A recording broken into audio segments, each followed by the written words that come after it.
Hello student, today's topic is distribution of minerals in India। यानी कि भारत में जो मिनरल्स हैं, जो खनिज हैं, उनका डिस्ट्रीब्यूशन वितरण किस प्रकार से है, कहाँ कौन से खनिज अधिक पाए जाते हैं, उससे रिलेटेड आज हम जो डिस्कस करेंगे। So start today's topic. Most of the metallic minerals in India acquire in the peninsular plateau region in the old. यानी कि भारत में अगर अपन देखें तो जो ज़्यादातर जो मेटेलिक मिनरल्स है यानी कि जो धात्विक खनिज है वो इंडिया के जो पेनिनसुलर प्लेट्यू यानी कि प्रायद्वीपीय पठार है उस क्षेत्र में ज़्यादा देखने को मिलते हैं। Over 97% of coal reserve occur in the valley of Damodar, Son, Mahanadi and Godavari.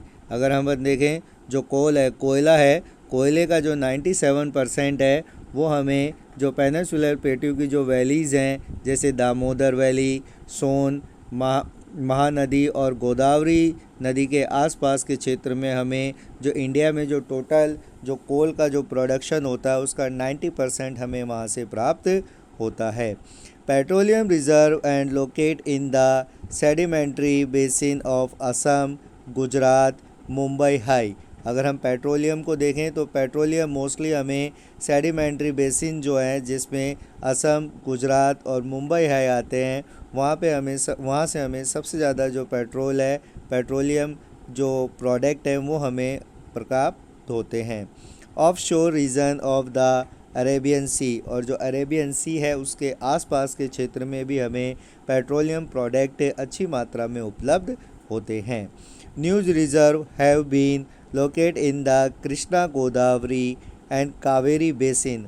और नए क्षेत्रों में अगर हम देखें तो जो पेट्रोलियम के जो नए क्षेत्र हैं उसमें कृष्णा, गोदावरी जो रिवर्स हैं उनका जो बेसिन है उसमें, और कावेरी नदी का जो बेसिन है आसपास का जो एरिया है उसमें हमें मोस्टली जो पेट्रोलियम प्रोडक्ट देखने को मिलते हैं।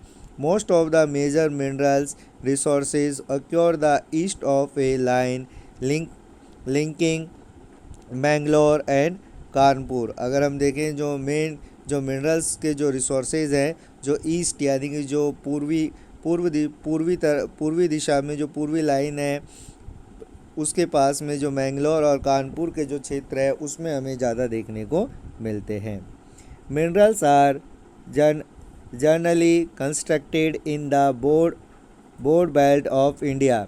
There may be some sporadic occurrence has the here and there in isolate pocket।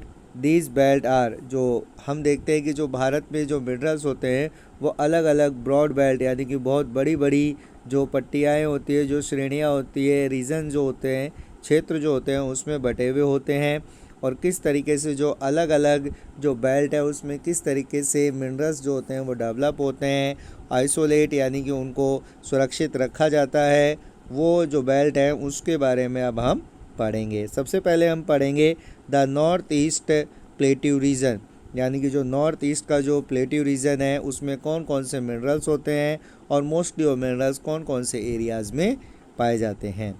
This belt cover छोटा नागपुर जो स्टूड है झारखंड में, Orissa plateau, west Bengal and part of Chhattisgarh.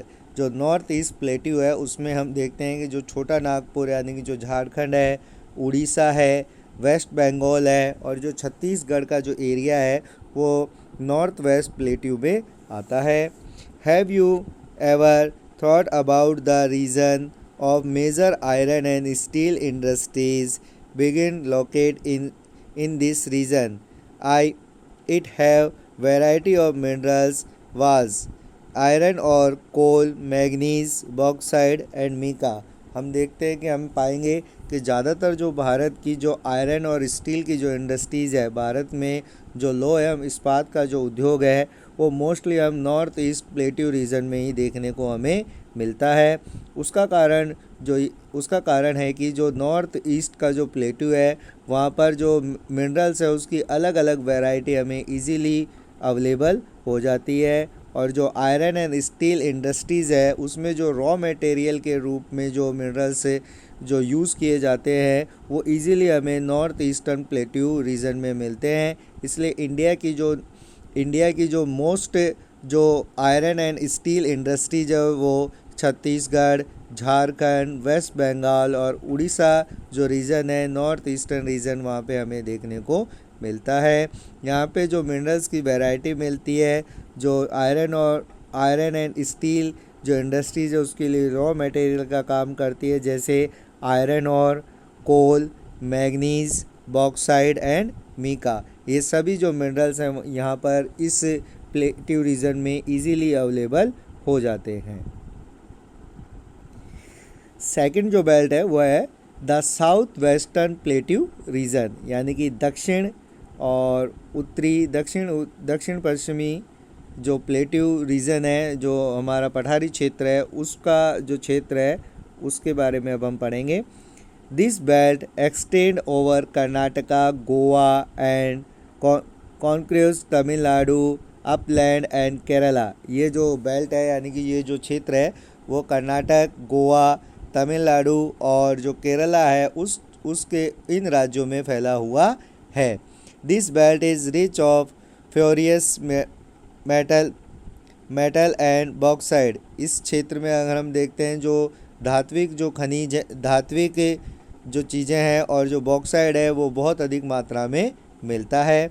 It also contain high grade iron और manganese and limestone, यानी कि यहाँ पर अगर हम देखें तो बहुत अधिक मात्रा में हमें आयरन और यानी कि जो कच्चा लोहा है, मैग्नीज और लाइमस्टोन हमें इजीली अवेलेबल हो जाता है। This belt packed in coal deposit extent Neyveli lignite. यहाँ पर हम देखें तो जो कोल है यानी कि जो कोयला है उसकी जो डिपॉजिट है उसका जो क्षेत्र है उसमें हमें जो नायवली लिग्नाइट जो लिग्नाइट कोयला है वो मोस्टली हमें यहाँ से प्राप्त होता है। इंडिया में जो कोयला होता है उसमें जो लिग्नाइट टाइप का जो कोयला है वो हमें इस जो बेल्ट है साउथ वेस्टर्न बेल्ट प्लेट्यू की जो रीजन है वहाँ से हमें मिलता है। This belt does not have as deserved minerals deposit as the northeast belt.